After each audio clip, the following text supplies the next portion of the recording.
মেধা ও যোগ্যতার ভিত্তিতে হয়েছে পুলিশে নিয়োগ। এতে উচ্ছ্বসিত সাতক্ষীরা ও মুন্সিগঞ্জে কনস্টেবল পদে সদ্য নিয়োগপ্রাপ্তরা। তাদের বেশিরভাগই নিম্নবিত্ত পরিবারের সন্তান। আনন্দিত অভিভাবকরাও।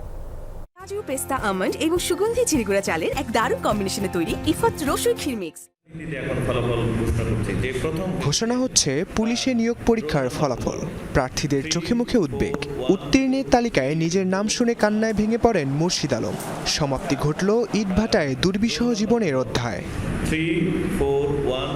সম্প্রতি সাতক্ষীরায় কনস্টেবল পদে চাকরি পেয়েছেন 28 জন। তাদের মধ্যে 3 জন নারী, বেশিরভাগই হতদরিদ্র পরিবারের। নিজের মেধা ও যোগ্যতায় উত্তীর্ণ হয়েছেন সবাই। দিন অনেক কাজ করে, ধান কাটে, মাদক বিক্রি করে, অনেক কষ্ট করে মানুষ করে, পরিবার ছোট সন্তান। আমার বাবা একজন ভ্যান চালক, আমাদের কোনো যোগাযোগ না, আমি সম্পূর্ণ আমার মেধায় চাকরি পেয়েছি।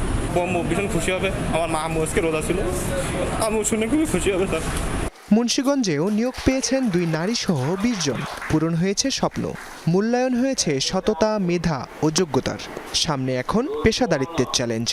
120 টাকায় চাকরিটা পেলাম, অনেক খুশি। আমার বাবা মাও অনেক খুশি। দেশের জন্য কাজ করব। পুলিশের চাকরিতে আসলে কোনো ঘুষি লাগে না, সেটা একদম নিজের যোগ্যতার ভিত্তিতে নিজের চাকরিটা পাওয়া যায়। যে সরকারি চাকরি প্রতিটা ছেলেরই স্বপ্ন থাকে, তো সেই স্বপ্নটা আমি অ্যাচিভ করতে পারছি।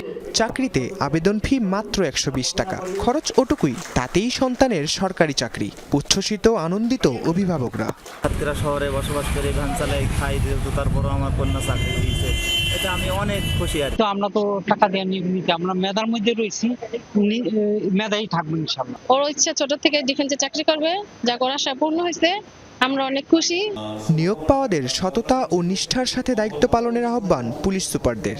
চাকরি দেওয়ার নামে প্রতারকদের থেকে সতর্ক থাকার আহ্বান জানানো হয়েছে।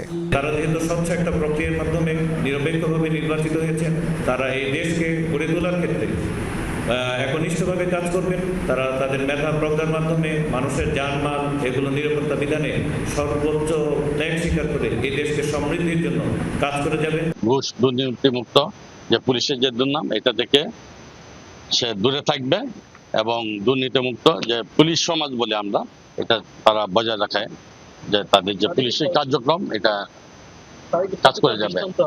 আরও কয়েক জেলাতেও এভাবেই কনস্টেবল পদে নিয়োগ দেওয়া হয়েছে। রাকিব সরকার, যমুনা নিউজ।